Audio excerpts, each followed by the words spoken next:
Oh. Ah.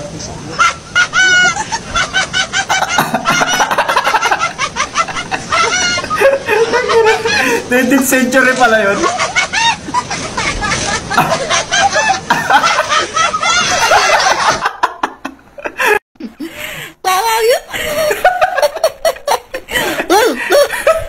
Bagay naman niya, kuha-kuha niya.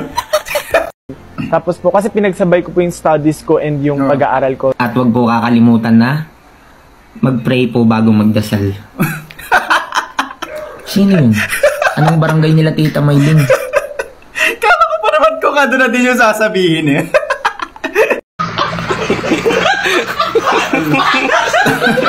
Tawang-tawa si Kuya.